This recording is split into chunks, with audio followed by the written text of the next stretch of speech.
Hello, hello, hello, and welcome to Hey Lamb Live Pride Edition. Treacle here. We're just launching, and very good hello and welcome to my guests, Ghia and Taz. Hey, Ghia, how you doing? I'm doing very well, thanks. How are you? I'm good. I'm good. Welcome to live stream. Is this your first live stream with us here on YouTube? We've done Insta. It is. I'm so nervous. I don't know why though. It's just like Insta. We just have more screen space. And hey, Taz, how you doing? Hey, how are you? Good, good, good. I think I might have a little bit of a delay on your audio. We'll see how that goes. Taz is always the dramatic one. Taz blew in with literally 60 seconds to spare, testing my nerves. It's arrived. Oh my gosh. Yes. Shade, darling, shade. Oh, show it off, show it off, show it off. Anytime someone throws shade on here, I'm going to be all for it. Okay, but no, show it properly. I really want to see it clearly. And in fact, that was my first conversation piece, is to find out about merch. Has it got butterflies on it as well? Oh, it's got her name. And is it the same design on the back? It's just like it's one-sided. Nice, nice. Oh my gosh, well that's exactly the first topic because okay, you've got a bit of merch and Ghia, you're wearing merch. So let's go through. Okay. Ghia, you had a really cute Instagram story reveal because you had the oversized Loverboy tee. And then you did a reveal to the Heartbreaker tank. Is that everything that you ordered? Is that your order complete now or is there more to come? That's everything I ordered as of right now, but I do think I'm gonna get that butterfly hoodie. Oh yeah, I like the fact it's just simple, just clean. Yeah, the black hoodie's nice. Is it still in stock? I don't know. Ooh, please tell me it is, you guys, because I really do want that one. It is expensive, but I think I'm gonna need it. The quality on this stuff is actually pretty good. Is it good? Are you happy with that? Oh, I'm so happy with it. And did the I sizes do come out good? I Like as do wish expected? I was just gonna say I wish they would have made a men's size and a women's size because I got this in an XL and I think I should have got it in honestly a medium because it's a little big. Yeah, you've got room to spare. But then you could tie it or something. Like Mariah's always tying her t-shirts and tying her tanks and stuff. You could maybe tie it. That would be nice. I could tie it. I thought about tying it or cutting it a little bit, Yeah, doing a little DIY moment. have some fun with that. So Taz, you've got your fan. When did it arrive? It arrived yesterday, so Fresh. living for it. It's literally out of the box today. I'm living for this. Living. Did you order anything else? I've ordered the socks. I got those as well, and I got the I don't know if you saw the poster on there, carry on or something. It's like Okay. it's like a little black poster, keep on carrying on or something. It says keep calm and carry on. That's what it is. Yeah, yeah, yeah. But it's actually gorgeous in person because it actually has the lettering in foil, like a gold foil, like a shimmery gold. So you can actually put a nice little frame and have on your house, like keep calm and carry on. I love Oh, it. nice. Nice. Well, I know my order's been dispatched, but I'm still waiting. I ordered. Fuck, what did I order? I know I ordered the Loverboy tee.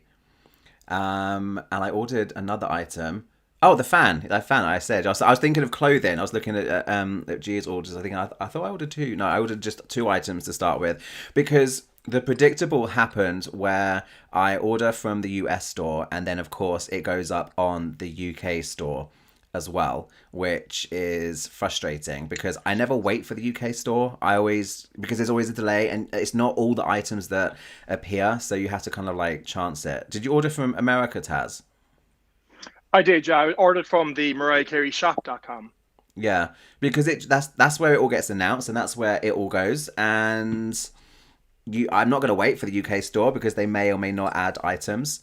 So I order from US, and I know maybe get stung with customs. Tad, did you have a customs charge or not? I actually didn't know, so it was Okay, actually cool. good. Cool. Well, I had my dispatch notification late last week, early this week. Ghia, I know I sent you I think I sent both of you screenshots. It was like maybe a week ago, if that. So I was hoping like maybe by today, but no. But I think the merch looks pretty good. Like everyone seems really happy with it, and the quality. I don't know her. I think has said in the comments here the graphics stay so well after washing. Yeah, the quality is amazing. I'm happy with them from what I'm seeing, but until I'm touching something and handling something, Ghia, do you get that impression from the ones you've got, like good graphics, and you feel like you can trust them in the wash? Oh yeah, definitely. This one is really good. I've already got a little stain on it, of course. Let me guess, it's makeup? No, it's actually spaghetti sauce.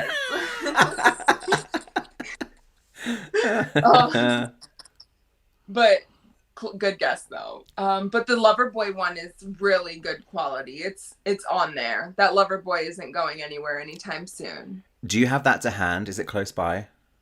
Yeah, I can grab it. Yeah, just to hold it up, please. Yeah. And it's oversized, isn't it? So yeah, I want to like see what if you're happy with the sizing, how that is, and everything. Oh, Sailor M in the comments says, I got the rainbow wall flag. How is it, Sailor M? Whoa, Ghia. You do like to faint when we record. This happened in a podcast recording. Every time. So let's see the colors of the Loverboy. You haven't got to put it on if you don't. The sleeves are just inside. Sorry. I really want mine. That looks, it looks really oversized. What size is that? This is the XL. But if you guys notice, when Mariah is on TRL having her breakdown, the back of hers is cut open. So. Oh, I don't remember. Even if it is. So even if it's oversized, Mariah's was cut in the back. Yeah. So. Yeah. But hers was absolutely huge. She was swimming in hers. But that was the point. Like she had an outfit on underneath and she didn't want that to show. That was the reveal. So yeah, it needs to be oversized. I just think it's still so fucking iconic that she's recreated that. I love it. It's not exactly the same as the one that was on TRL, but I mean, come on, it's as close as. This is from 20 years ago. Honestly, I think it doesn't even feel like a normal, like, I don't even know what you call that sort of thing. It feels like there was a stencil and somebody spray painted it on here. Like, it doesn't feel like a normal print or something. It doesn't feel gritty. It doesn't feel gritty like this one. It feels softer in some way. But it's really well done. I'm super pleased with it. Yeah, this is the best Mariah merch launch I've seen since I've been a lamb anyway. Yeah. I'm super impressed. And they seem to be getting things out, I mean, by and large, quite quickly. I mean, I think I've just been an unlucky lamb. I ordered on launch day and I'm still waiting. But then other people ordered on launch day and got it like pretty quickly. So I don't know. It'd be nice if you order like the first orders that were placed are the first orders to ship, but I don't know how they work it out or whatever. As long as I get my order, it'd be nice to get it before the end of the month. I mean, what are we now? 18th, 19th. There's still time. Say 19th. Somewhere around there. Yeah. It would be nice to get it in June, but it would be nice to have had it when we did our Pride podcast a couple of weeks ago, and it would have been nice to have it for today, but never mind, as long as I get it, as long as the order is fulfilled, because we had all that issue with the vinyl and everything. But did you guys get order confirmations and dispatch emails? Because there's been a lot of chat on Twitter and on Facebook groups about people not getting emails. Did you get emails? So I have an application called Shop. It's a Shop app, and it hooks up to your address and all of your accounts and everything. So it just tells you when something's being delivered to your house. So that's how I got my order confirmation. There was no email. And besides that, I just learned about getting the package the day it arrived. So. Okay. Yeah, I think you mentioned about that to me before. that app. Taz, what about you? Did you get confirmation? Did you know it was coming? Yeah, so I got an email to say it was on the way, but the link, they actually give you a reference number for the tracking, but that link doesn't Yeah. work. It brings it to DPD, but when you put Yeah. the order number in, it says it's too long. So I just caught that number myself and just put in parcel tracking on Google, and it ended up being that it was UPS that actually had my package. Do you know what? Yeah, So that's my last. Yeah, thank you. It reminded me. That's what happened with me with the last time I ordered with the store and I was getting vinyl. Yeah, you Google it and yeah, it's like a different tracking. Yeah. Sorry to interrupt. Carry on. So it was saying that my package was in Ireland since the 12th of June at the sorting centre. So I was like, okay, maybe maybe it's customs or what, I don't know. But then I actually got a phone call yesterday then to say, there's a package here 2 foot long, and I was like, oh, that has to be on my Mariah merch. Because I'm not. Well, I want my fan. I look forward to getting my fan. But yeah, the warm weather over here in the UK is having a bit of a blip at the minute. We've had the sunshine and now it's a little bit. It's like full on rain here today. It's really miserable, but it's a little bit like muggy. It's still a little bit warm and everything. So, anyways, I think it's a great merch drop. I'm happy that there is glitter merch in there as well. I have a sneaking suspicion there's more glitter merch to come. We'll just have to wait and see. I saw on Twitter as I was getting ready today to come on for this that I think it's today 20 years ago Loverboy was released. I think someone tweeted it. Yeah, it was 20 years today. I think I retweeted it. I retweeted something. So 20 years old. Wow, Loverboy as of today. Isn't it also Juneteenth? Is that today or was it yesterday? I don't know. I don't know. See, now I'm making a fool of myself, but it's one of those. It was recent. Sorry, Taz. What were you going to say? I actually remember 20 years ago, I think J-Lo had just released her song to radio. I think it might have been I'm Real. So it was starting to overtake on the airwaves. And then Mariah dropped Loverboy. Literally got onto all the stations like, here's Loverboy. And then the requests were coming in hard and fast for Loverboy, and it became the number one requested song of the day. So she was literally trying to overshadow I Don't Know Her's moment, and I was living for it. Love it. Yeah, I forgot that it was June for Loverboy, but of course, you put out the single and that's out for however long, and then the album comes out and everything. But yeah, Glitter 20 kind of kicks off today with Loverboy being 20 years old today. So, and I saw something else like literally just before I jumped on camera with you guys. So I haven't verified this, but I heard, maybe someone in the comments can let us know. Apparently, no, hang on, no, wait, no, forgive me. The glitter videos, they're not on her YouTube channel, are they? We haven't had Loverboy Never Too Far. Yeah. Somebody posted on a Facebook group, I think, oh my god, Loverboy's been taken down off her channel, and that's like the last thing I saw on social before I came on. But now as I'm saying it, I'm like, hang on, I don't think Loverboy ever was on her channel, so it's always been we're missing.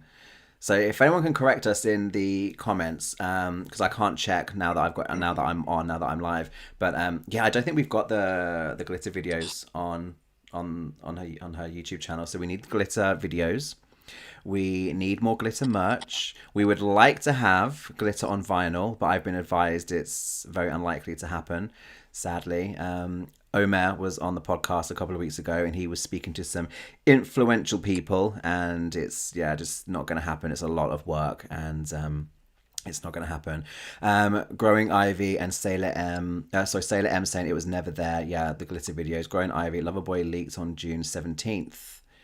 And it was released June 19th. There we go. Oh, I forgot that it leaked. I forgot.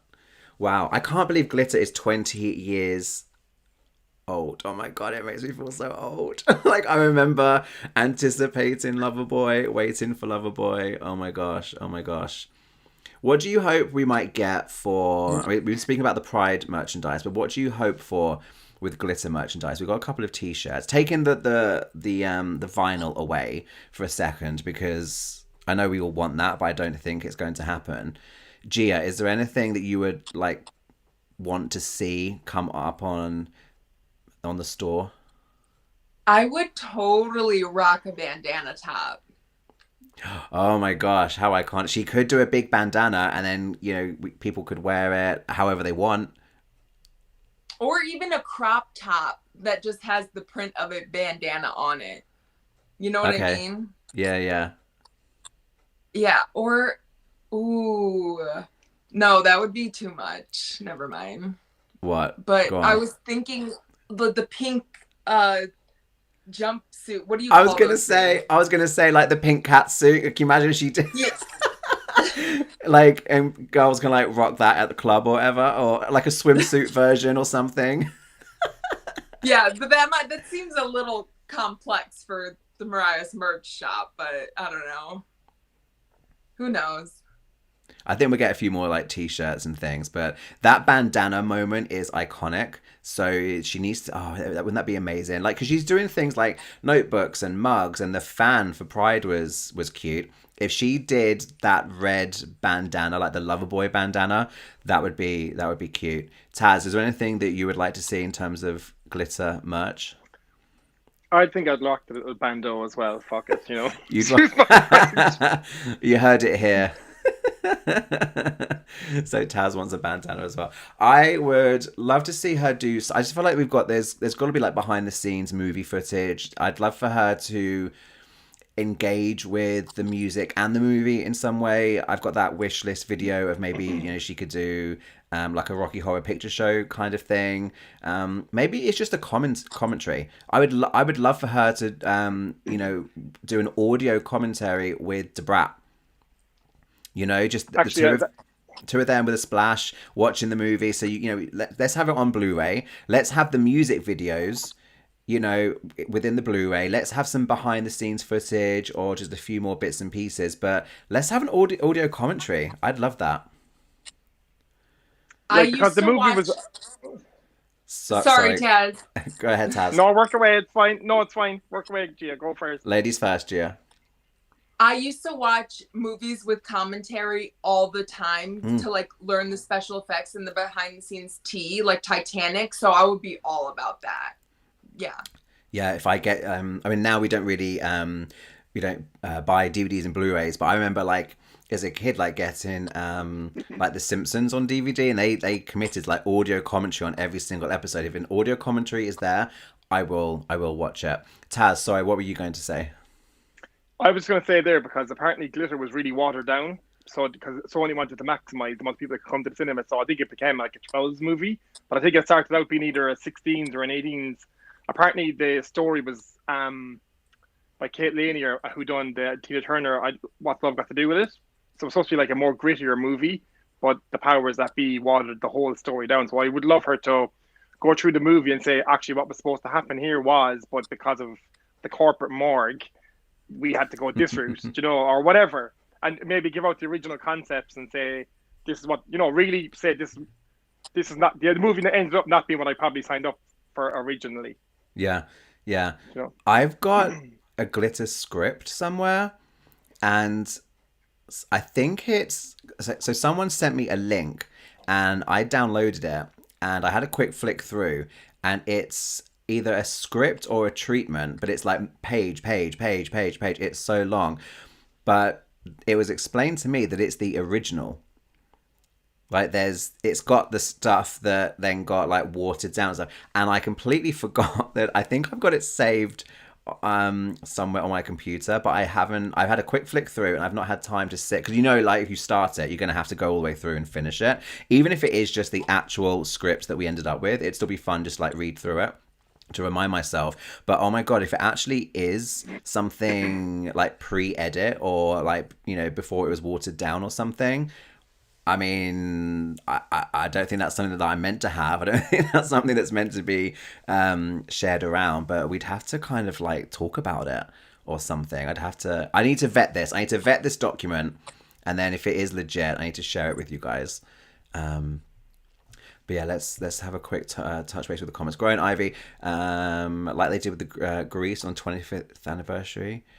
Would love a limited anniversary viewing in the theatre. Yeah, that's what I'm saying, Growing Ivy. Yeah, I'd love for her to do like a coast to coast, across America, like going to movie theaters, have someone like DJ it, then have someone host, and then she is, you know, brought out onto like a little stage and she introduces the movie. We all watch. Everyone's wearing their Loverboy tees. Gia's there with a bandana top, like whatever you want to be wearing. And it's almost like a sing-along Rocky Horror Picture Show, like Grease style. Everyone having fun. And then she can be there with a microphone and she can just talk over the movie. She can just pause it. Okay. This was meant to be like that. In the original version, how I wanted this to be was blah, blah, blah. Or, oh my gosh, shooting this was really difficult because we couldn't play the actual music because of, you know, people with their eyes and spies. This was really difficult. And just give like little tidbits and things. I would be so down for a movie theatre tour. I would pay a pretty penny to go to Leicester Square in London for like a one night only. Mariah is hosting. It's like limited to 500 lambs. Like I don't care what that price is. I'm there because that would be historic. That would be really good. I'm gonna bring Zoltan. Let's see if I can. Let's bring. Oh, get rid of that. So I've got so many like things flitting around on here. Zoltan, channel member. Hey, Zoltan. The original glitter script was also discussed at an early Mariah Report episode. Shout out to the Mariah Report. We love every single Mariah podcast, including The Adventures of Gigi by Ghia and Gareth. The latest episode, which you guys actually went up on my YouTube channel today. I'm going to start featuring guest content, doing guest features, and yeah, spotlighting content from other people. And the first guest feature is The Adventures of Gigi. So we have a podcast, but I'm open to whatever. Lip syncs, artwork, playing Mariah's music on a guitar or piano, singing it as a cover, like whatever. Like I get sick of my own face and voice sometimes. So let's get some other people up on the channel. So yeah, we love every Mariah podcast, and the Mariah Report is the OG. So the original glitter script had been discussed on there previously. Okay, so it's floating around there then. It's legit. Zoltan, have you I've read heard it? I've heard that episode. And allegedly the original script is like, it's crazy. Like I remember I listened to that like last year actually. So I remember a lot of the details of it. Wow. Okay, I need to. I'm pretty sure. I don't think I saved the link. I feel like I saved a document. John, this week's podcast guest is saying Mariah sends in the viewers voicemails like she did 20 years ago on her website. But yeah, that would be fun. I just feel like it'd be really, really, I don't know, just like a throwback. I just want some throwback moments. Whatever Mariah wants to do, she some voice notes, some behind the scenes. I just want her to interact with the era. I don't want this summer to slip by and we don't have like a full glitter moment. I need some merch. We need the YouTube videos. We need that as bare minimum. So Hello Kitty boomboxes. Oh my gosh. Yeah. There's so much she could do, because if she sold like the black, it was like a t-shirt that she cut it. It had glitter in red, but she wore it as a tank. But it looked like, because she was cutting a lot of t-shirts into tanks, because when I saw her in London, she had a Supergirl logo one in hot pink. There was one that said candy or delicious. It looked like they were tanks or sleeveless tees or tees, and she was cutting. Someone was cutting them for her, and I can picture the glitter one with the little ponytail, and she had the black Hello Kitty. That's like iconic look. If she sold the a pink little boombox and it came with a glitter cassette in it, and then you can wear the thing, Ghia, you'd be skipping all about town. Your little cute little boombox. Oh, it'd be so cute with my mules on. Yes. Same. It's Taz as well. She could though, like I know it's Hello Kitty, but she could like make her own little pink boombox, but have it as like glitter. It doesn't need to be Hello Kitty. It can just be, you know, the same kind of style, pink, and just have like glitter stickers and stuff. I don't know. I just feel like she could do anything. She could do some really clever things with merch. I never would have thought she would do the Loverboy t-shirt. Never thought she would do that. That's fucking iconic, and she could do some really cool things. Well, guys, the reason we're doing this live stream is just as a follow-up, really, to the Pride edition of the podcast, the Heyland podcast that we did last week. And it was such a pleasure to have both Taz and Ghia come on and chat with me and just share a little bit about their backstories and what Mariah means to you guys. And the feedback, Ghia and Taz, has been amazing. I've dropped you guys a couple of messages and voice notes just to kind of pass on comments, because I get people reaching out. Have you had anyone personally reach out or speak to you or anything about the episode, Ghia? A few, yeah, actually. Mostly people really shook that I'm a trans female. Yeah. Like actually like 4 people now, at least 4 people. Yeah. But yeah, all good things though, nothing bad, but like wow, I never would have guessed, sort of thing. But I get that. I'm not trying to sound, oh my god, I get that all the time, but I get that every single time. So, yeah. No, absolutely. I had feedback from different people on the episode, and like, wow, it was something a little bit different. It was really great. I really enjoyed it. Loved the chat and the chemistry between you guys. I had a couple people say, oh, I didn't realize Ghia was trans, and they were saying that to me, and they like but how great the episode was and stuff. I was like, well, go and tell Ghia that. Go and tell Taz that.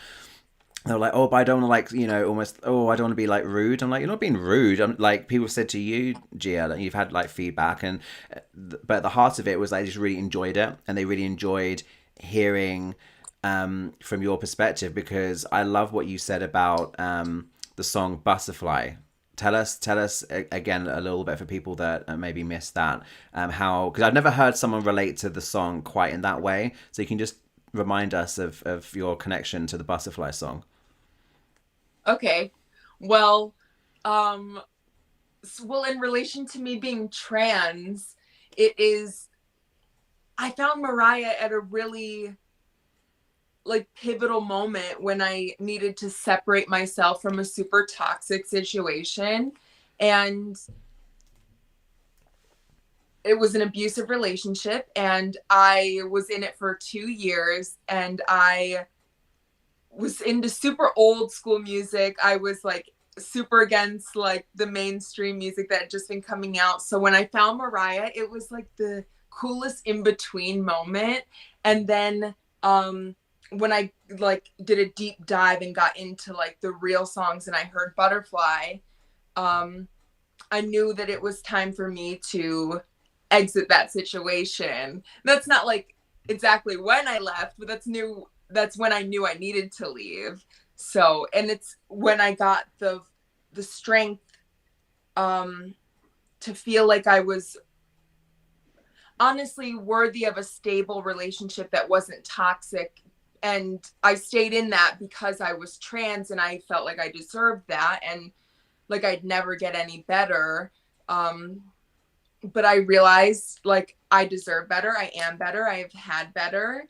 And when I broke up with him and I left him with only a phone charger and a blanket and a phone to my name and headphones, Butterfly was the song I was listening to as I was walking down the street, happier, homeless than like cooped up like Rapunzel in this like 3-story townhouse. So Mariah did that. Wow. That's such a like memory and such like a strong connection to the song. And actually you expand on that a little bit more than we got in the podcast. We were trying to fit like so much in the podcast. But yeah, thank you so much for sharing that. Like, how do you feel now when you like listen to the song now? Because that's like you living, at that particular time. What does the song mean to you now? It means, it's so many different things to me, but every time I hear Butterfly and the bridge comes on, it's always that same day, that same foggy summer morning when I was scared, but like happier than ever, stronger than ever. And I'm going down the same street, Packard. I'm going down Packard Street in Ann Arbor, just like I'm actually a girl and I love myself now, and I am not going to go back to the situation. It always takes me back there every time. Wow. It's amazing how certain songs can just like throw us back into a particular moment. Taz, feedback on the Pride episode. Again, it's all been really, really positive, and thank you so much for sharing a bit about your backstory. I had someone message me and say but it was still a little bit confused. I think maybe they flicked through the episode. And they asked me, "Is Taz straight?" And I said, "No, he was on the Pride episode." They said, "Yeah, I know. That's why I was confused." And I said, "Well, like, you can just talk to him." So there's some vicious rumors floating out there on the internet, Taz, that you're heterosexual. But no, I think it was because we were talking at the beginning about your son, and it took you to, was it about 27? You were saying. So have you had any feedback? I mean, I've had people reach out to me about you. Have you had anyone reach out to you, or just, what are your reflections, about that podcast a week ago? Yeah, I'm trying to think. Nothing stands out to me about someone DMing me about that, but I actually reached out to Ghia to say that I really enjoyed it and that she was amazing on it. So, which is true. And yes, I am gay AF for sure.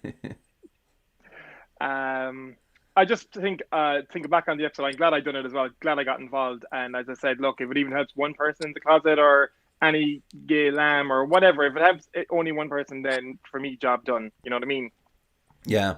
Yeah, definitely. I think I want to have a good time creating content and have fun, but then also that I'm like, what kind of content would I have really enjoyed when, but it was different. There wasn't like Instagram and Twitter and YouTube and share. That's why I had my website and stuff. But no, I definitely felt isolated and not being out, and not even really at beginning with even identifying as being gay, just really identifying with certain music. And I found Mariah's music, and then it's like, oh, well, if you like Mariah Carey, then you're gay AF.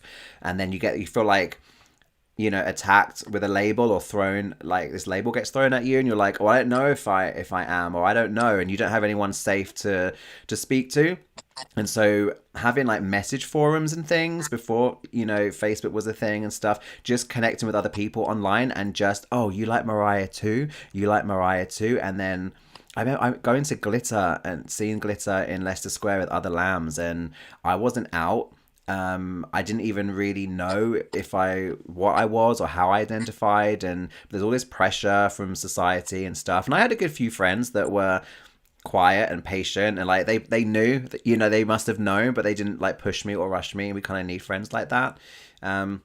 Sailor M, I see you in the comments saying you're still in the closet this Pride month, and you're kind of teasing your parents by hanging the rainbow wall flag, and Taz and people reaching out, offering support, and that's amazing.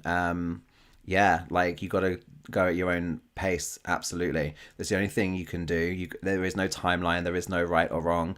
You just need to, the fact that if you can identify, then that's amazing. It took me the longest time to identify, and then you have to kind of sit with that and feel confident and comfortable. It's almost so people say sleep on something, you sleep on it. When you sleep on it, you feel the same way, and you sleep on it for 6 months. You're like, yeah, this is who I am. And then you're like, shit, does that change anything? Who do I want to tell? How do I want to go about things? And it's difficult trying to find who those people are. But I was lucky enough to have friends at the time that I knew it wasn't going to be a problem. Growing Ivy says it's super uncomfortable to ask people about their sexuality. It's important to accept people for their character and not their sexuality. Yeah, definitely. I think if you've got some safe friends, then ultimately they accept you for who you are. And if you say to them, I identify as whatever it is, it shouldn't change anything. It doesn't change the person that you are. Let's bring this up on screen. Oh, that's a big one. Okay, Growing Ivy. It's extremely interesting that younger gay boys are fans of Mariah and big female voices before knowing their own sexuality. Would love to see a study about that. That actually is interesting, because I always say gays love their divas, and I sure do, and I know many others do, and I feel like I have seen it discussed in documentaries and things, but I think it's because to be a diva, like you have to have like really overcome adversity. You have to have gone through some struggles, and then you come out on the other side, and then it's all, you know, flamboyant, whatever, and feathers and glitter and very, very grandiose and very dramatic. But you can't just play the diva. You really have to like overcome some adversity, and that's why gay men in particular often they like, because like the divas represent, like they want to like push through and be like really, you know, over the top and flamboyant. But I don't think it is just gay men. I think, you know, but it is interesting. There are a lot of younger gay men, boys that don't even like identify or whatever, and you can kind of clock like, oh, further down the line they're probably going to be, you know, bumping into me in the club or whatever. But it is interesting that gays love their divas, but I don't want to be like really like blanket, you know, put a blanket statement out there across the board. But Taz, are you always like a fan of divas and, you know, the music from a young age, or what were your musical tastes like pre-Mariah? I mean, it's like, I'm just gonna say that. What was life before Mariah? Can you even remember? So like, I think I got into music maybe seriously around maybe 10 or 11. So like, and it's funny, I remember loving UB40 before Mariah. It's like British band, the kind of reggae. And that's probably because my mother, you know, liked that music. So just by osmosis, I got familiar with their work. So I listened to their stuff. And then I remember like hearing some Mariah stuff and loving that. And then I was like you'd hear All's Me Baby, which is, you know, kind of had like that kind of sing along type thing. I was like, UB40 could never do this. Like, this is just world class. Like, so just for me, it was always, everything Mariah done was obviously not discounting this UB40. Just for me, just for my personal music taste, for me, it was Mariah was just like, you cannot better than this. Like, you know what I mean? And even Mariah done the reggae remix of that, the dance remixes, just falling down that rabbit hole of, wow, she can do everything, you know, so, and just getting obsessed from there. I used to just always love ballads. It was just like the big, big, grand nature. And I remember when Jessica Simpson came out with I Want to Love You Forever, because that was really, really big. What year was that? Was it 99? Jessica Simpson? I felt like it overlapped with Mariah's Rainbow album, because I remember having my CD shelf and I was starting to collect Mariah albums and CDs. I maybe had like 15 at the time, and then Jessica Simpson was coming out, and I was collecting her CD1, CD2, then the next single, CD1, CD2, then the album, and I was like, oh, I've got Jessica and I've got Mariah. Like, Mariah was always number one, but Jessica really excited me because that song was huge. And I don't know what's prompted me, but this Pride Month, I've really gone back into Jessica Simpson, just randomly, the first two albums. I need to go back and like dig through the other albums. But do you remember Irresistible? The lead single from her Irresistible album? That was a good pop song with a good like Britney Spears style video. We need to get on Jessica Simpson. Oh, hey, Gareth. Gareth has joined us. Oh, John says 99 for Jessica Simpson. They said she was the next Mariah Carey. Everyone's been touted as the next Mariah Carey, but Jessica Simpson, yeah, because they wanted her to be a little bit different from Britney and Christina. Sorry, Taj, you had your little finger in the air. I think wasn't the Tommy behind her career as well? Wasn't Tommy Mottola pushing Jessica at the time? Yeah, I think there's something there, actually. You might be right. And she was, because she came from like a Christian music background. So she had... it was all about like saving herself, you know, and there's this song on the first album, there's Your Faith in Me, and there's, oh my God, there's Jessica Simpson, Dimitri. Sorry, we're having a sidebar on Jessica Simpson. There is a song on her album, and even the title, it's so cheesy. It's up there with like Britney, Email My Heart. It's really, what's it called? Heart of Innocence. It is the closer to the album, and the lyrics, like, she's just basically saying she's gonna save us. Like, she's in bed, she's dreaming. I have a gift for you, something that I've held on to, waiting for your sweet caress. No ribbon has been untied from all that I hold inside, and only you will possess this heart of innocence. It's really cheesy. She's singing about saving herself for love, and then she had that whole thing with, was it Nick Lachey from 98 Degrees, and they got married and had was it Newlyweds on MTV or something? Wow, I'm going right back. I remember being But on they had a song vacation. together too. Yes, yes. Where You Are on the debut album, because on the second album she duets with Mark Anthony, and I always laugh because the big duet on the first album is Where You Are, which is like her attempt at One Sweet Day, 'cause it's all about seeing you on the other side. So the first album, the duet is with Nick Lachey, and it's Where You Are. And the second album, she has a duet with Mark Anthony called There You Were. So it's like Where You Are, There You Were. It's like, I don't know, it's always tickled me. I remember being on vacation in America and being in a record store and like diving into like the bins of CDs and things. And I found a, what do you call it over there? Like a maxi CD single that had like 5 tracks or something. And it was Where You Are with Nick Lachey. And it had some club mixes on there. Club mixes that I never knew about. But anyway, that's enough about Jessica Simpson. talking about Mariah. But no, the feedback honestly was so great on the Pride episode of the podcast. So yeah, thank you guys for that. And I think it's something that I want to do a little bit more of. Is just like talk about how Mariah has impacted people's lives and helped people and things like that. So there'll be different topics on different episodes for sure. But let's move on to talk about the Rainbow album, because that is something that a lot of us is spinning. And I saw some comments earlier, like as we were starting about the Rainbow album, but they were a long way back. But guys, if you've got any particular thoughts on the Rainbow album, then feel free to share. Anyone that's a member of my channel, in the after show of the podcast, we went through and we did a track by track. So we don't have to go necessarily track by track. But Ghia, if you had to pick some standouts, what are your favorites from the Rainbow album? Anything that's is like still on current playlists for you when it comes to Rainbow? Heartbreaker, the original version, and then Cry Baby. Those are like my tops of the fun ones. And then like Petals, obviously, and the interludes.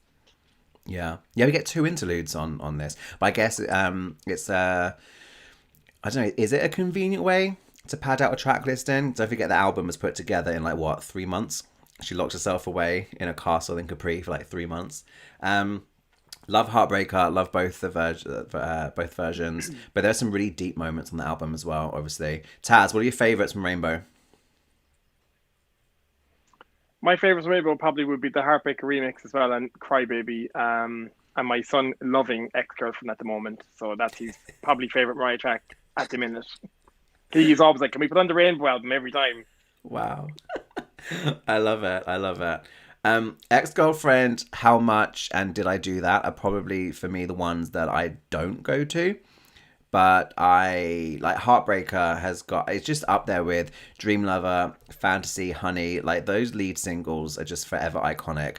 But the remix, that is really good. It's getting loads of spins on my current gym playlist. Mariah's theme is like my number 1 song. Love it so much. It really helped me. I really needed that song at age 15 when the album came out, and I was having a rough time at school, and I wasn't out. I didn't even really identify. I just felt so different to everyone around me and didn't belong, and it just really helped me, that song. After Tonight, I loved because I loved a ballad, and I still do, and it felt like a worthy sequel to My All. Cry Baby didn't grab me straight away. I felt like I was maybe a bit too immature for it. Like the Butterfly album was never one of like my top moments, but I was too young.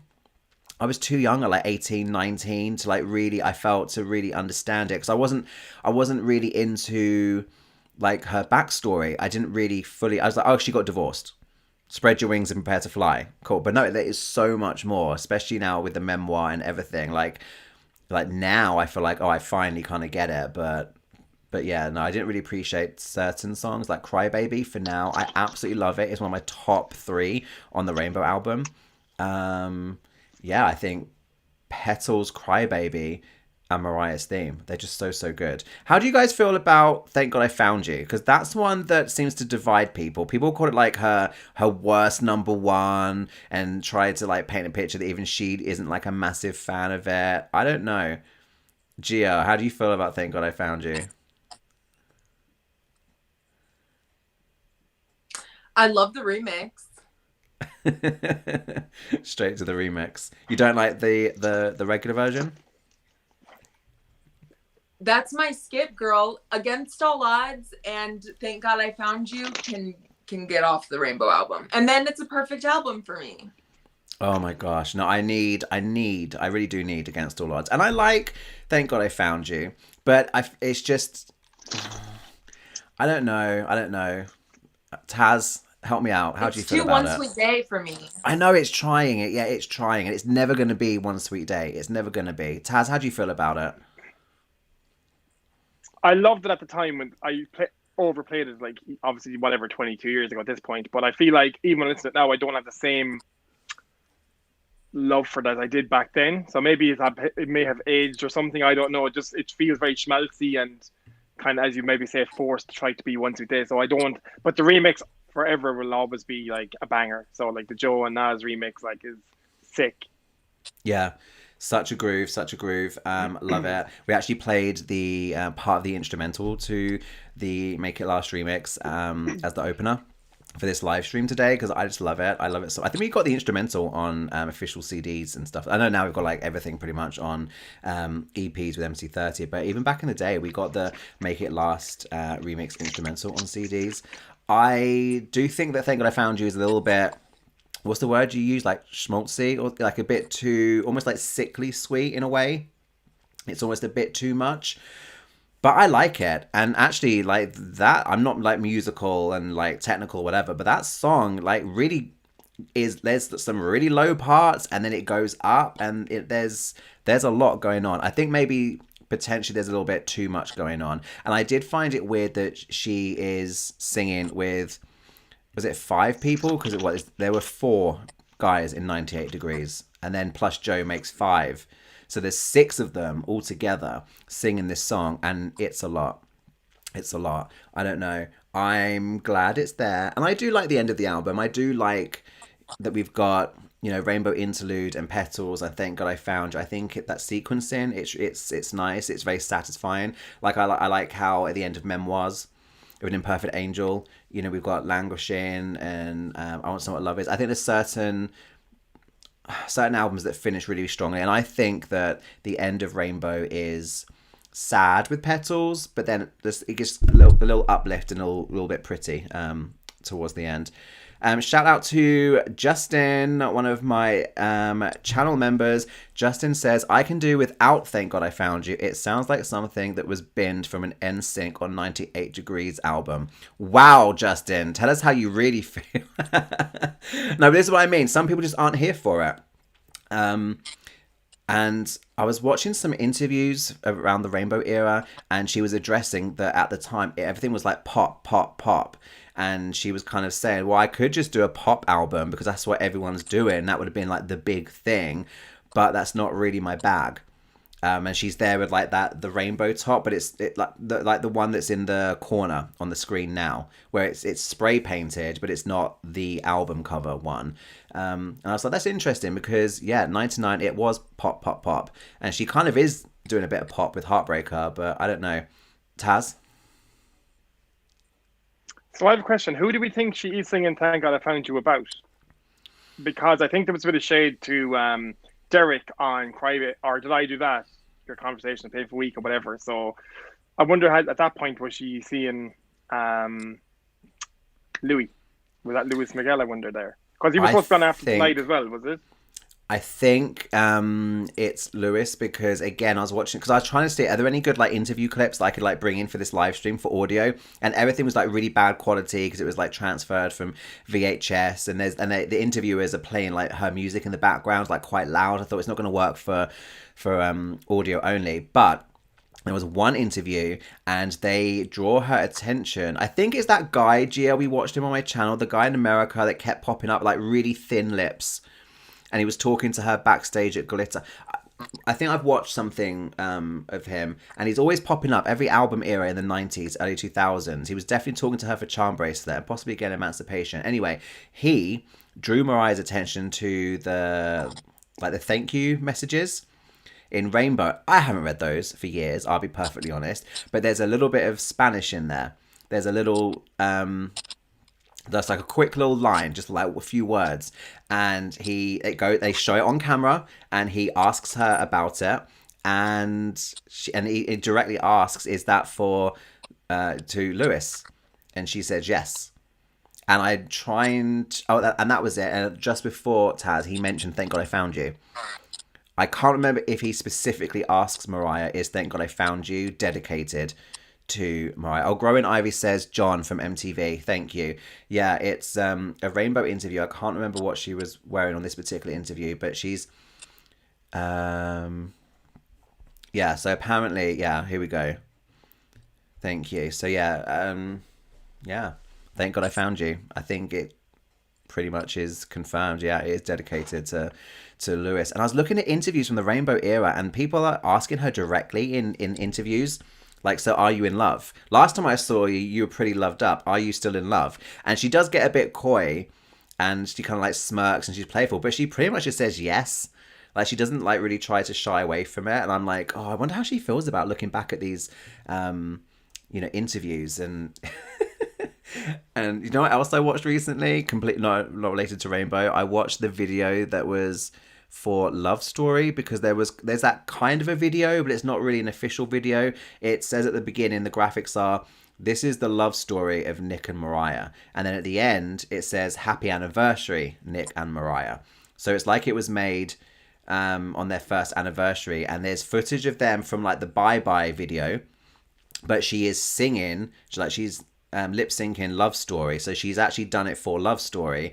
And then they've got lots of fireworks, and then there's a couple of photos from their wedding on the beach, and they're just the video is pretty much just Nick gazing at her adoringly on like the private jet, like think Bye Bye video, and the whole thing. I'm like, wow, it pretty much, it is a music video, but I think it was made for like an anniversary moment. But somebody shared that with me, and I'm like, wow, that's a little bit not cringy, but just, it must be weird. It must be weird. I think Nick made that for their anniversary, and there's footage of her watching that at a party, and she's crying. He had it on a big screen for one of their anniversaries. Thank you. Yes. Yeah, I think he did. Yeah. Wow. But I think watching I'm right, it crying though. like after they divorced. No, like he presented it to her as an anniversary gift. So he's there, like, "Look, baby, look what I made for you." And she's like, "Oh my gosh, that's so amazing. That's so sweet, blah, blah, blah." And she's there crying tears of joy. But I think I'm right in remembering she's actually singing Love Story. Like, they've got footage of her in the Bye Bye setup, but she's singing Love Story. So it's like, maybe, I don't know. I want to get back on the Rainbow album. And Zoltan, channel member, we know Zoltan, we love Zoltan.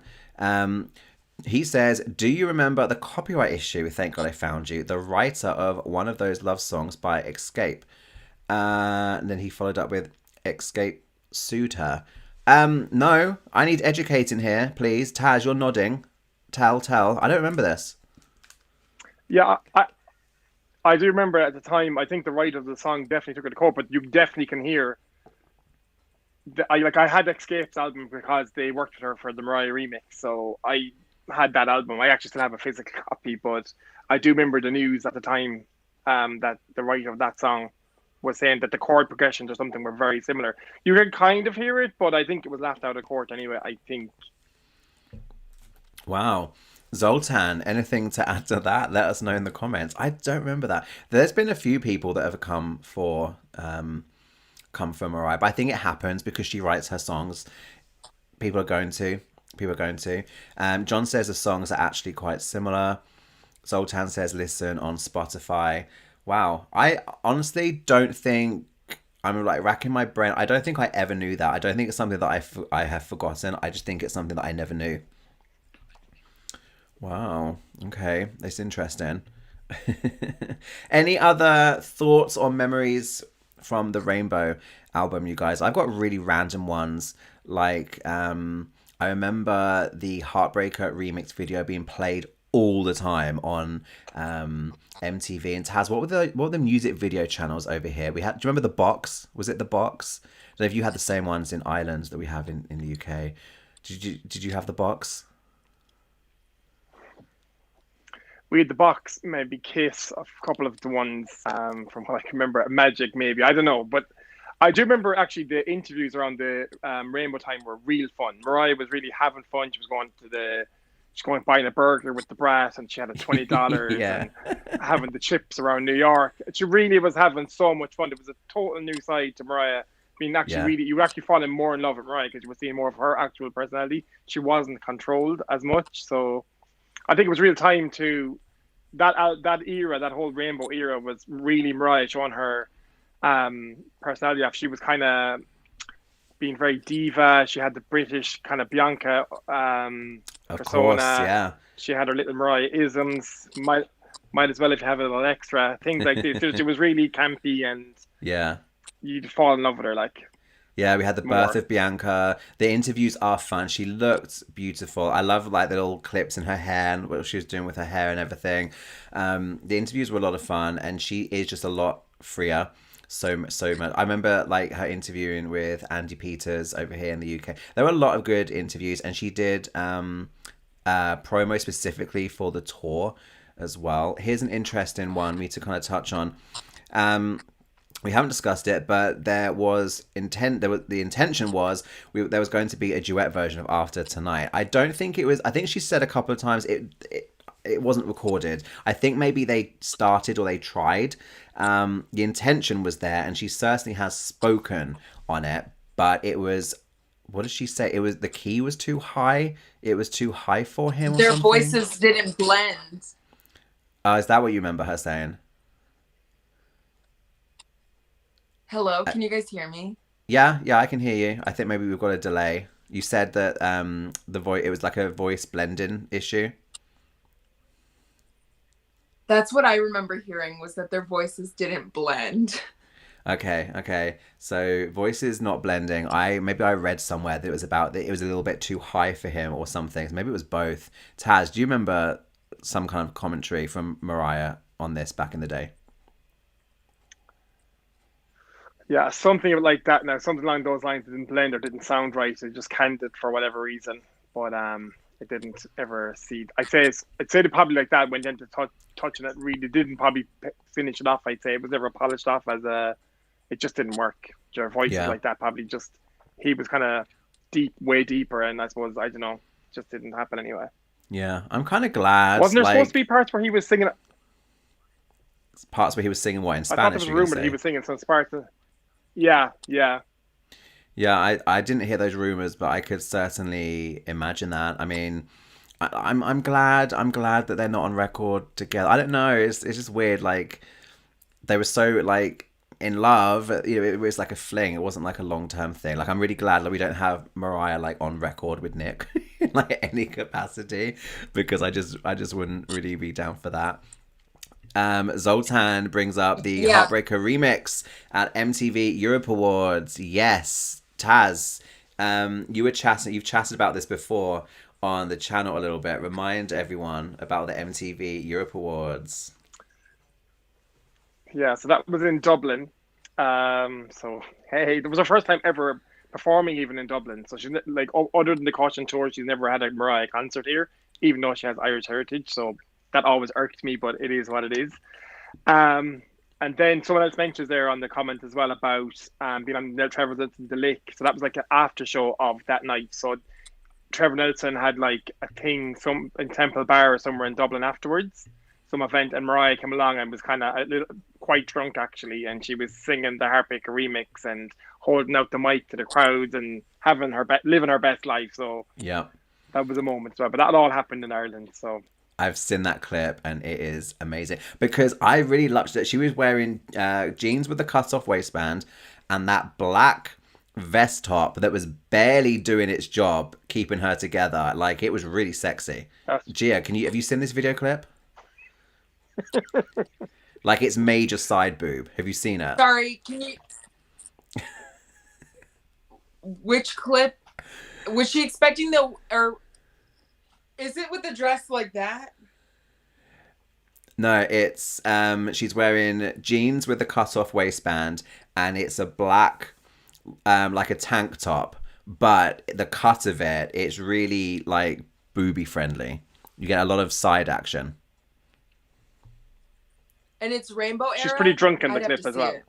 Yeah, she's like several splashes in. We need to send this to Ghia. We need to send it to her. I have to see it. Yeah, it's Yeah, fun. send It's it really to me. festive. It's really, really festive. Can't take that away. Yeah, a bit of drama. I was my favorite song had to really fight to be released. She didn't get support from the record label. Fans were telling her how much the song meant to them, and obviously it meant a lot to her. She put her name to it. It's not just called Can't Take That Away. Jeez. Oh my god. Ghia likes a good death drop. She called it Mariah's theme as well, and yeah, she started to speak out against Sony, and that's it. I remember we got voice messages on the website. She was encouraging fans like, you guys are going to have to really request it. There's no promo. She paid for the video and Crybaby. Did she pay for Crybaby as well? Like it was all a double A side. Taz, do you have like memories of the voicemails and like the trouble she was having with Sony over the single? I think she paid for the whole thing. I think she even paid for the physical release. I think just Sony weren't pushing for it, but as the fans kept letting her know how much a song that she needs to release it, like that it's going to be a staple for Lambs. And I think she was saying that she has to come up with it all herself because they're not backing to the corporate morgue. We're just being pushing back on her for it. But as we know, every Lamb now obviously relates and resonates with that song forever. Like, so I think she's glad she done it. Whether she lost money or not, I don't know, but whatever, she wanted it out there anyway for her fans to buy the remixes, the singles, and do the videos. But I'm not 100% on that now, but that's from memory, that's what I'm thinking. Yeah. I think it really was like out of her own pocket. She was doing all of this, and I felt like she just wanted to get the song out there for the fans. And I think there's even a voicemail, like a voice note, where she's pretty much saying that at this point, I'm not even expecting a top 20 moment or something because it's just not getting radio airplay. You guys don't understand how important that there's something like that. I think she's almost trying to save face because people are going to point like, oh my God, there's Mariah. And she's like, not number one. I mean, look at what happened with Loverboy. It only went to number 2, you know, so when Can't Take That Away was out and about, it wasn't going to make top 20, top 30 because it was getting no support, no promo. Yeah, things got really bad with Sony towards the end, and that's when there's clips of like Michael Jackson speaking out against Tommy Mottola and calling Tommy the devil and saying like, Mariah came to me, she was crying so bad I had to hold her, and all this. It got really quite sloppy towards the end, but I can only imagine. I reckon there's still so much more to tell, and if Mariah wants to go there, I'd be so down just to hear like more tea on what happened with Sony towards the end. Definitely. Just catching up with I think there was go ahead, Taz. I was just saying, I think even for the, like, going back to the Loverboy moment, I think like DJs were being told not to play her song, and back then airplay had become a major factor in songs having success.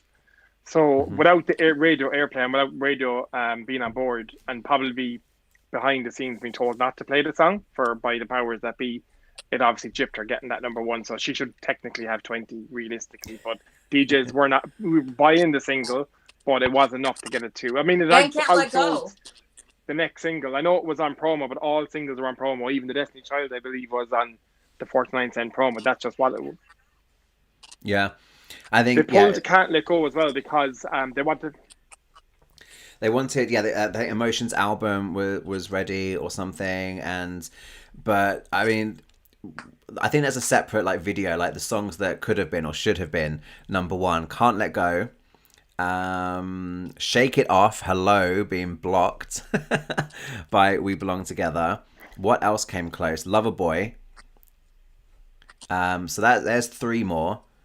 Mariah's theme, I would. Oh my god, if Mariah's theme got actual support and went all the way, but I think it was like it was a fan release. You know, I don't look at it as something that really could have gone to number one. It really is for the fans, but I think she really, really appreciated how much the song meant to people, and I'm really like touched that she put her name to it. Like it's not just called "Can't Take That Away." I call it Mariah's theme. That's how I call it, and it's such like a personal thing. I think she was really, really going through it with Sony, and that's kind of her way of maybe pushing back. John says "Endless Love." Is that for? And so does Zoltan for number one. What did "Endless Love" do in America, you guys? Or was it also number two in America? Was "Endless Love" number two in America? Was it? Educate us. Tell us. I people. don't know. That's not in my memory bank. I know it did really well over here in the UK, but I don't remember what it did over in USA. Ghia, you're far too young to remember. You'd have to Google it the same as me. Wow. Okay. Endless Love. Well, by rights, she should have well over 19 number ones. Zoltan saying yes. Endless Love was number two. Okay. John saying it's number two. Okay, cool. Number three. Okay, it was up there. Top five at least. Top five. Okay. Taz. Brighton Pride. Is it going to happen? Is it going to happen? I think I've got the announcement here that Mariah made. So this, I think she put out... When did she announce it? It was like January, February 2020. Mariah said this. So, people keep asking me, am I doing Brighton Pride this year? And I guess, like, my answer is, do I have an album called Rainbow? Of course I'm doing Brighton Pride this year, darlings. I can't wait to see you there on August 1st. And then we had Miss Rona fly in and ruin everything. So Brighton Pride this year was announced and then subsequently cancelled. And I never thought like 2021 was going to be like a rebooking moment. But Taj, do you think it's going to happen? We spoke about it before, but let's manifest this. Please tell me you think it's going to happen. Yeah, I'd like to think it's going to happen. I mean, even when I first heard that he said that she was being touted as the headline, I was like, this is not going to happen. She's not coming to some town, as you say, in the UK. And even when they had it on their website, I was still like, I'm still like 60-40. I'm not sure if I believe this. And then the only time I kind of really, that was solid for me is when she released that video on her social media to say, you know, Brighton Pride's happening. So then I was like, okay, this is happening. So, but unfortunately, Miss Rona came through and ruined it and foiled us. But I would love to think, I think they're probably going to do, even if they do have a Pride this year and it's public Pride, because of COVID, they probably can't be the grandiosity that it normally is. So let's just hope for 2022 they can have full numbers back. It'll be fully open, and hopefully Mariah is their booking next year. I really hope so, because it would just be so iconic, so iconic. We're kind of rehashing what we spoke about in the podcast last week, but it does, it bears repeating. It really does bear repeating that it would be such an iconic moment. We had Mariah do GAY nightclub in 2003. I was there. We won't rehash that. We spoke about it in the podcast. But Ghia, you said on the podcast you're down for coming over for Brighton Pride.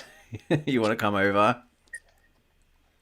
Oh, boo, make a spot on the couch, girl. I'm a nest there, honey.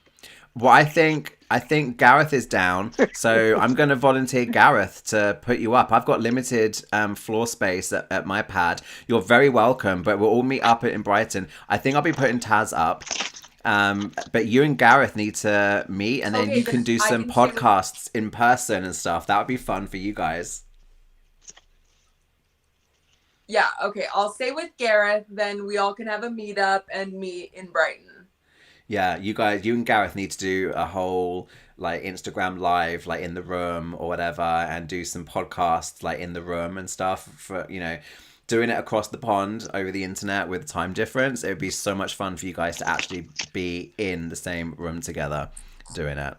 I really hope we get Brighton Pride. I really hope we get a set list that, I don't know, I think she was down for like a 45-minute set or something, Taz. I think I remember something about it being, you know, because she's going to do it, but it's not going to be a full concert. But I think it was going to be like a 45-minute set. Like, we could really get a good amount of songs in there. We need Honey, Heartbreaker, like all the camp stuff. But I really would love for her to give us like a tender moment as well, to maybe put in like a Mariah's theme moment or something, just like uplifting. But I also want it to be high camp, and like feathers and sequins. I think of the glitter, Justice for Glitter section on the Caution World Tour. Just people, you know, boys skating around. I want hot men skating around in like motorcycle bedazzled helmets and like hot pants and bedazzled roller skates, and she's there with sequins and a feather boa, and we get Loverboy, Honey, Heartbreaker, and just, yeah, so much. If she does Brighton Pride and it's going to be like the campiest thing ever, I'm going to ask both of you. Taz, I'm going to come to you first. What would be the must-have songs if Mariah does Brighton Pride? If you had to name 3 songs that she has to do, what would you have her do? Well, we'd have to have Honey because we know what that's about. First of all.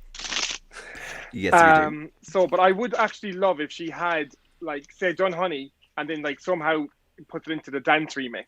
So to keep, and then go into Heartbreaker, break it into the dance remix, and so keeping it with the familiar, but keeping the same song as well, and for like the fans in having like an upbeat up tempo moment, because you don't want it all to be just pure pop. I think people will be there to have fun, have a dance, have a drink, you know, live in the moment. So I would love if she kept it high energy with the pop, have her kitsch moment, and then, you know, blast off into the remixes. Give us the high notes, give us the long notes from the dance versions, and then come back into another pop song, go off into the dance version of that. And as you say, maybe have then a subdued moment, maybe Hero and Mariah's theme, and then 1 or 2 more pop dance moments, and then 45 minutes is all. Yeah, I want that journey. I want the ups and downs. I want high energy camp. I want a glitter drop. I want like everything. I want gays to lose their shit. I want to burst into a ball of glitter myself. I'm so freaking turned on and excited. That's what I want to happen. But then there needs to be that moment where you're kind of over the initial shock. You're maybe like 20, 30 minutes in, and then she gives us a ballad, and you just grab your friends and you just hold each other, and we all sway and we cry, and then you wipe away the tears because it's time for like another dance mix or something. I don't know. Ghia, same question. If you're coming over for Brighton Pride and you're crashing with Gareth, you're recording some podcasts, you get on the train, you come down to Brighton, I meet you with Taz, we're going to Pride, what are the songs that you need to hear? I think I want that Can't Take That Away Triumphant Revival remix. I definitely need that. The slow song I would pick is probably either like a cheesy Whenever You Call moment or like an Outside, but I know that's like really extra, so maybe something a little less than that. But my third song would be the Anytime You Need a Friend remix. Good pick. A club mix or Love even that. a slow convention. Yeah. Yeah. I feel like Love something like that, people wouldn't really know that they need to hear it, but as soon as it happens, they're like, oh yeah, because I feel like people over here in the UK kind of forget about Anytime You Need a Friend, but when it plays, when they hear it, they're like, oh my gosh, yes, I totally remember it. So I think that would be a good one. I think Whenever You Call is a bit too obscure, and it's a love song. I feel like if we have like a ballad moment, it needs to be something that, you know, connects with a Pride audience. So Outside, it kind of plays to that. Mariah's theme kind of plays to that. I don't know. I'm just so excited at the prospect of her doing something like Pride, because it's an opportunity for her to do something different. I feel like she gets boxed in with her set lists, and I actually talk about this on a forthcoming podcast episode, but I want her to have like more freedom with choosing the songs that she wants and everything. Zoltan shading me with a dodgy quiz answer I gave a couple of weeks ago. Gareth says he would take the Desert Storm "We Belong Together" remix of the ballad. That is a good shout. That is a really good shout, actually, because I like that as an outro. I did my dream Mariah concert set list on my channel a few months back, and that was how I ended things. Do We Belong Together? I think I had her do We Belong Together, then go into the remix, but just do that, because it's still like, it's We Belong Together, so it's tick, everyone knows it, everyone loves it, but it's a fun, everyone can bop to it, so it still feels like party kind of vibe, so it's like double tick. I think that would be a good shout, because she needs to give us Need My All. Oh my gosh, there's so many good suggestions. Taz, you're so polite with the finger. I love it. You can always just interrupt me. It's fine. But go ahead, darling. I know. Go ahead. I hate. I would actually love if she, before she actually released the set list, because she could have a little Spotify moment and say, here's what I'm going to do, or would you prefer the surprise? I think for people that might not be familiar with her music, they can, if they're going to just Brighton Pride just to be at a Pride, then it'd be nice for them to know the music and be into it at the night as well, Not everyone there is going to be a lamb, per se. Yeah, that's a good idea. Even if she did like the first or half even of the say, set look, list. I'm going to do... Yeah, exactly. If she was like, here, I'm definitely going to do these type of songs plus one or two surprises, then, you'd know maybe 4 of the 6 songs or 7 songs or whatever. Yeah. Well, I really hope it happens. I don't think it's going to be... I don't know. I mean, I wonder how far in advance Mariah, but also any celebrity, gets booked. Like, I wonder when Brighton was booked. She announced it top of 2020. Was it a last minute thing? Was it already in the diary like a year in advance? I think some things really are booked way in advance. And I wonder what's happened now with her schedule and other celebrity schedules and venue schedules. Like, I don't know when they would even like try to make a move. They might have said, how about 2022? And she might be, well, I don't know, because I've got an album coming out next year with a world tour. I've got a Vegas residency. Like, we don't know. She might not be able to commit. I just really hope it wasn't like a one-time window, like, oh, this year I'm not putting out a project. It's, excuse me, maybe MC30 was going to be like a little thing and it became bigger because of the pandemic, but maybe 2020 was the one. That was the window, because she wasn't going to put out anything more than just the rarities and have this retrospective moment. I really hope that if we get a new album next year, if we get like a world tour, I hope we don't like miss out on ever getting Brighton Pride. I hope at some point in the next 5 years we get like a rebooking, because I don't ever think that she owes us anything ever at all, but she announced it on her social media. Like, it was more than just a rumor. She had every intention of doing Brighton Pride, and we got excited and people were buying tickets, and I think it would be nice. And I kind of hope and imagine that maybe she would want to kind of honor that and go, okay, we were going to do it, couldn't happen a few years ago, so now I'm doing it because I want to do it. And Zoltan has read my mind with this comment, because I think it would be so much fun for her to like bring up some of the Drag Race UK girls and do something with them. Like, I say, bring back Bianca, bring back the whole, skit moment, have something, or have like drag queens, like on Watch What Happens Live, recreate looks from her videos, have something, have some of the Drag Race girls do some background dancing or something. And Obsessed is a good shout. Obsessed has had like a whole resurgence of popularity, so that would be a really good one. I just remember GAY nightclub and Mariah was like bumping and grinding with hot guys in their underwear, and it was so camp, and I'm like, just let's have more of that. Let's have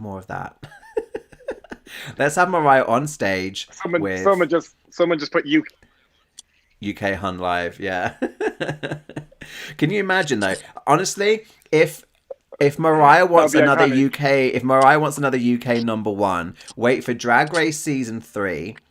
Wait to see what like the next like song is gonna be. Because what was the season 1 song? Season 2 we got UK Hun. It was the Frock Destroyers, wasn't it? From season 1. We had the Frock Destroyers, and then the song UK Hun from season 2. Like, wait for season 3 of Drag Race. See what like the song and the group is. Can you imagine it was like Mariah Carey featuring the Frock Destroyers on like a remix of one of like Obsessed, the Obsessed remix Brighton Pride edition, and it is Mariah with a little verse or something. You get some of it would just be ridiculous, but it would get spins. It would get some airplay, some radio play and stuff. Gareth again. Oh my god, the drag thing would be golden for a Loverboy moment with Loverboy video playing behind her for the jumpsuit. Yeah, get drag queens out in Loverboy t-shirts and bandanas and the pink jumpsuit, and have like the hot guys like waving the flags around like in the Loverboy video. It could be really, really fun. It could be. John is asking, wait, will she be featured on Drag Race UK season 3? No, I'm just talking shit, John. I'm just putting things out there.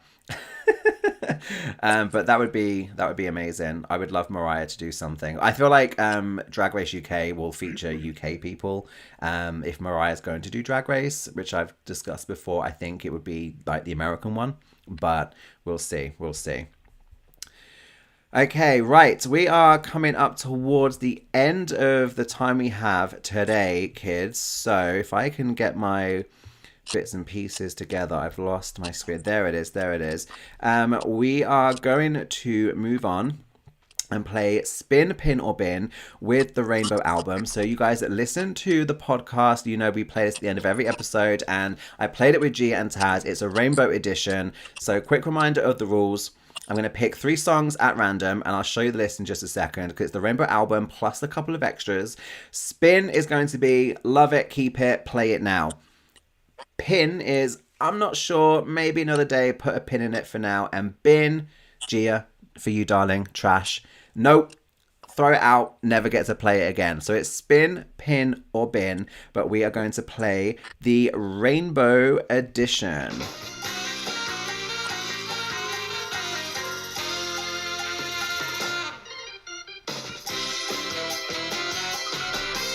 Okay, so I have all of these songs loaded into a random generator.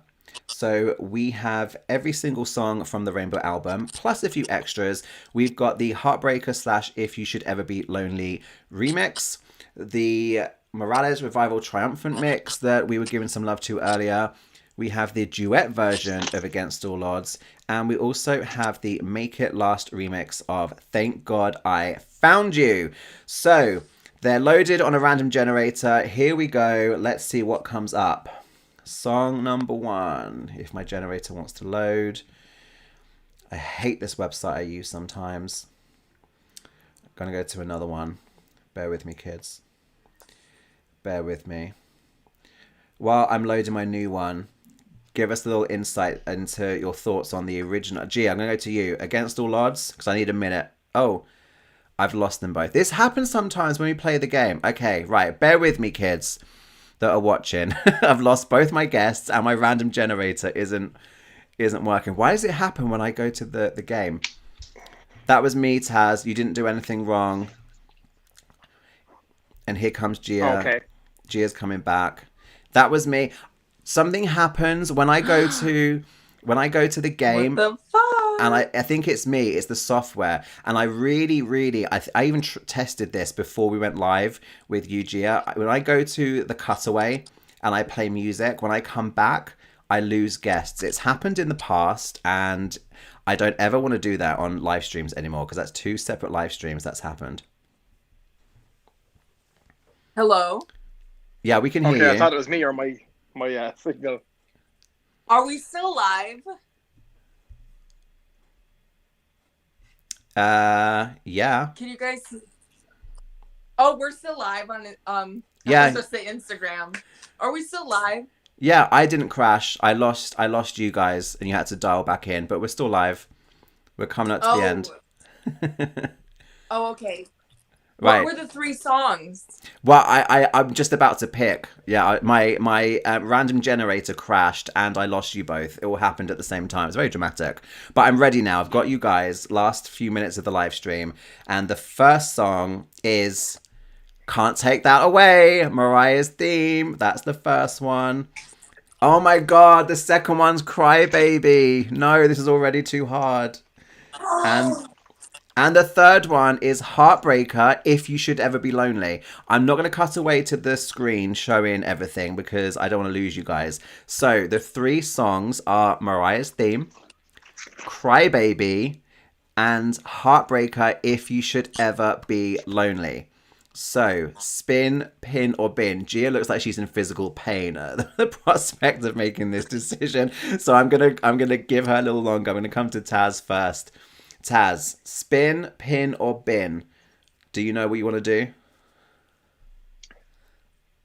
So I'm gonna spin Mariah's theme. That's on there, right? Because it's Pride edition, so we have to spin it. I'm gonna pin "Cry Baby," and then it's a Heartbreak remix. Well, it's not the remix. It's the "If You Should Ever Be Lonely," the club mix. That one. Oh yeah, we'll have to bin that one for now. So I'm spinning Mariah's theme. I'm pinning. What am I pinning? You're pinning "Cry Baby." I'm pinning "Cry Baby." Yeah, pinning "Cry Baby" and pinning the dance remix of "Heartbreaker." Okay, Ghia, do you know? I think I'm gonna spin "Cry Baby," pin "Can't Take That Away," and bin "Heartbreaker." I'm going to co-sign with Taz. It pains me, but I am going to have to bin "Heartbreaker, If You Should Ever Be Lonely." I freaking love it, but I love "Cry Baby" just a little bit more. Well, actually, quite a bit more. I do play "Cry Baby" a lot more. So, "Cry Baby" is high up pin, like love it, but it has to be pinned because I have to spin Mariah's theme, and I'm just taking that as the album version. You know, I think I'd probably play "Cry Baby" more because it's more like evening kind of playlist, and Mariah's theme is such like it's a beast of a song. Like it's so like it's almost a bit overwhelming to listen to like all the time. Like I don't need to listen to songs like "Petals" and "Looking In" all the time. You know, you got to be in that kind of mood. And I always say about Mariah's theme, I don't listen to her every day, but I know that she's there, and I'm happy that she's there. And when I need her, she's there. She's not an everyday spin, but in terms of like fuck, marry, kill, like playing favorites and whatever, it is definitely Mariah's theme for me. Just catching up with you guys in the comments. Justin says, spin "Cry Baby." Lots of love for "Cry Baby." Pin "Heartbreaker, If You'd Ever Be Lonely." But you're going to bin my baby. You're going to bin Mariah's theme. Love it, but I'm way more likely to play the other ones first. And that's true, actually. Yeah, like I said, I play "Cry Baby" a lot more. Ben is agreeing with you and me, Taz. Spin "Can't Take That Away." So I can't even say that song title. I have to call it Mariah's theme because every time I go to say "Can't Take That Away," I end up saying it like overly British, like you, Ghia. All I hear is you going, "Can't take that away." I just hear you saying it, and that's how I end up saying it. Can't take that away. "Can't Take That Away" is not actually how I would pronounce it, but I actually can't pronounce it my way anymore. I end up saying it like you.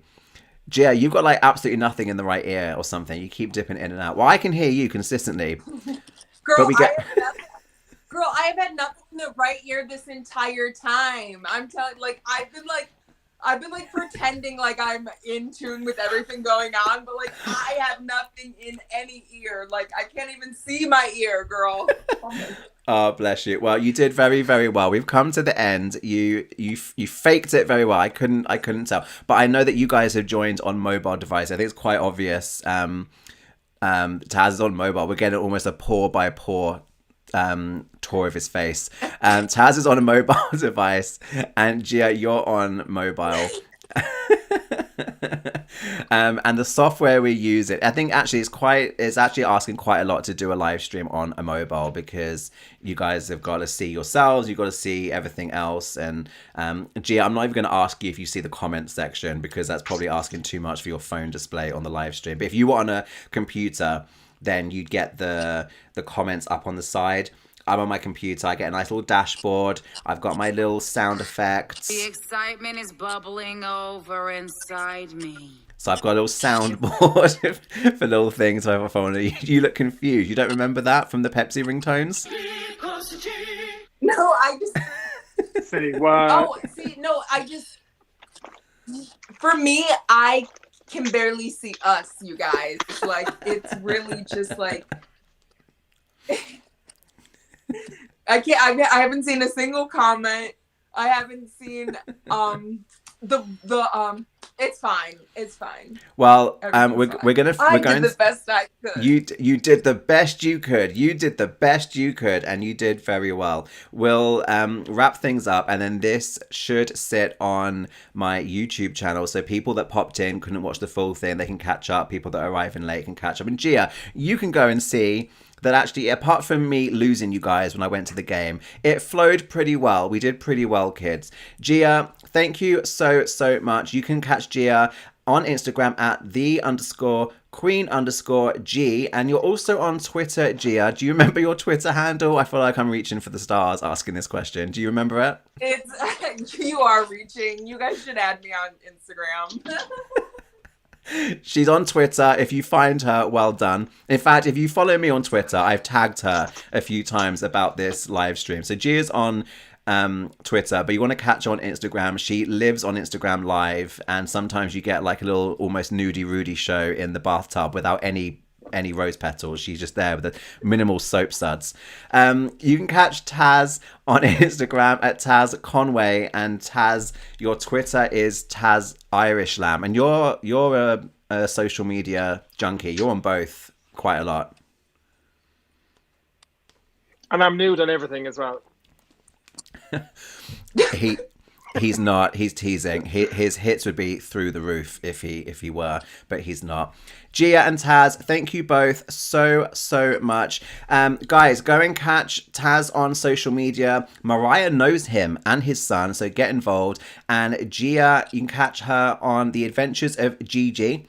It is GG because it's Ghia and Gareth. Go and check out their amazing podcast. It's extra amazing because I'm a guest this week. Hello. So go and check out the Adventures of Gigi podcast. It's on Apple Podcasts, it's on Spotify, it's on Anchor, and also it happens to be on my YouTube channel this week. So for the first time ever, the Adventures of Gigi podcast is available as a video podcast. I do warn you, it is 1 hour 50 minutes. Ghia and Gareth decided to give you guys a marathon and not split it in two. It's extra festive. We go in fact, Ghia, before we wrap up, you quickly tell people a little bit about the latest episodes, your show. You tell people a little bit about it.